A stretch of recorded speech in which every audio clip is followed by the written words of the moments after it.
بیٹے السلام علیکم ورحمۃ اللہ۔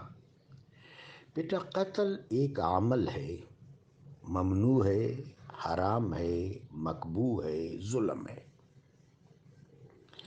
کسی انسان کو ختم کرنا یہ اللہ کی منشا اور اللہ کے محبوب کے منشا کے مطابق اس کا راستہ نکلتا ہے،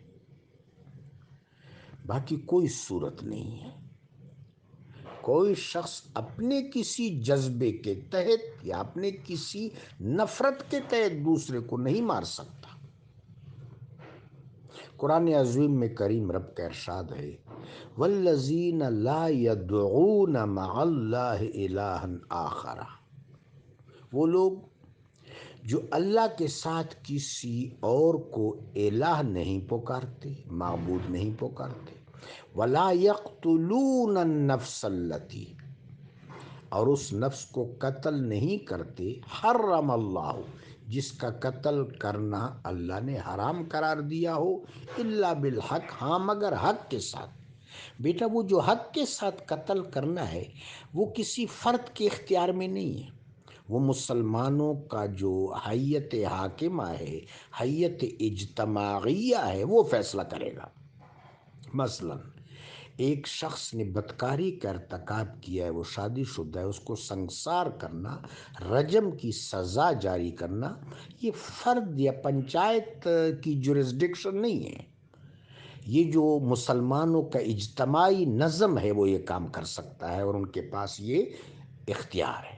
اس طرح کسی مرتد کو سزا دینا، اس طرح کسی قاتل کو سزا دینا، ان صورتوں میں نفس کو ختم کرنے کی اجازت ہے اور اس کے لیے قانون اور قاعدہ ہے، لیکن یہ قوانین اور قواعد مسلمانوں کی حیت حاکمہ نافذ کرے گی، اس کو فرد نافذ نہیں کر سکتا، کوئی گروہ نافذ نہیں کر سکتا۔ یا جہاد ہے، جہاد کا فیصلہ، قتال کا فیصلہ بھی عادل حکومت کرے گی، اور اس سلسلہ میں بہت کڑی شرائط ہیں۔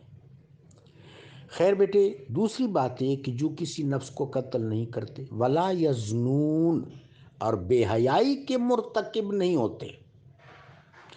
آگے فرمایا وَمَن يَفْعَلْ ذَلِكَ، جس شخص نے یہ تینوں کام یا تینوں میں سے کوئی ایک کیا، شرک کیا، قتل کیا، بے آبروئی اور بدکاری کا مرتکب ہوا، وَمَن يَفْعَلْ ذَلِكَ، جو اس طرح کرے گا، يَلْقَ أَثَامًا، تو وہ اس کا وبال پائے گا، وہ اس کا وبال پائے گا، وہ دوزخ میں داخل ہوگا، وَيَخْلُدُ فِيهِ مُهَانًا، اور وہاں رسوا پڑا رہے گا۔ ہاں بیٹے، پھر اللہ نے دروازہ بتایا ہے، نجات کا دروازہ اتنے شنی اعمال پر بھی ہے، إِلَّا مَن تَابَ وَآمَنَ وَعَمِلَ صَالِحًا، ہاں مگر جو پکی توبہ کر لے، ایمان لے آئے اور صالح اعمال کرے، پھر اگر یہ گناہ بھی کی ہوں تو اللہ کی رحمت سے بعید نہیں ہے کہ اللہ اس کو معاف کر دے۔ سو بیٹا، جان کی حرمت ہے، دین کی حرمت ہے، دین کی یہاں حرمت کا مطلب توقیر اور عزت ہے، ریگارڈ، ویلیویبل، کسی چیز کی ویلیو کو ریئلائز کرنا اور اس کو ملحوظ خاطر رکھنا، یہ حرمت۔ بیٹی سب سے بڑی حرمت دین کی ہے، اس کے بعد آبرو کی حرمت ہے، اس کے بعد جان کی حرمت ہے، اس کے بعد مال کی حرمت ہے۔ تو بیٹا اب عرض یہ کر رہا تھا کہ جان کی حرمت، اس حرمت کو جو شخص پامال کرتا ہے اس نے بڑا کبھی فیل کیا۔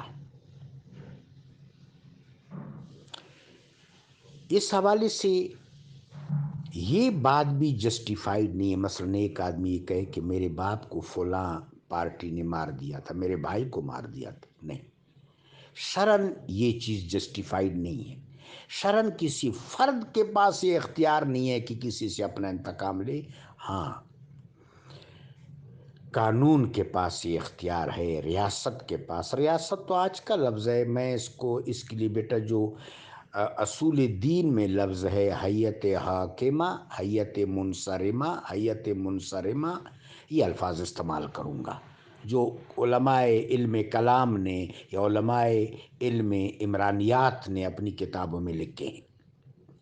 اب یہاں پر یہ سوال اٹھتا ہے بیٹا کہ اگر ایسی حکومت نہ ہو جہاں جس طرح ہماری اس وقت صورتحال چل رہی ہے، کسی بھی ادارے میں انصاف نہیں ہے، بہت عجیب صورتحال ہے، اللہ اس ملک پر اور سارے مسلمانوں پر، ساری ذریت آدم علیہ السلام پر کرم فرمائے۔ زمین کا نصیب تو عدل ہے، لیکن زمین میں عدل کیوں نہیں ہے؟ یہ انسانی رویوں کی وجہ سے۔ ظہر الفساد فی البر والبحر بما کسبت ایدی الناس۔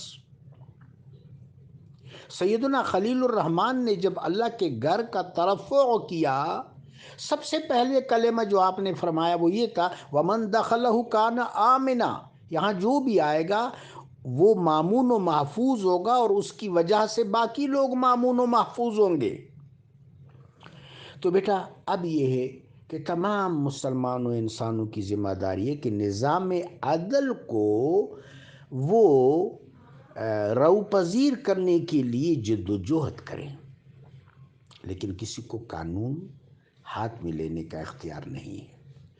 اب آپ کا سوال کہ فساد اور فتنہ کو، وَالْفِتْنَةُ أَشَدُّ مِنَ الْقَتْلِ، جس وقت اسلام کے نظام قتال پر اعتراض آیا تو کریم رب نے خود اس کی کلیریفیکیشن دی۔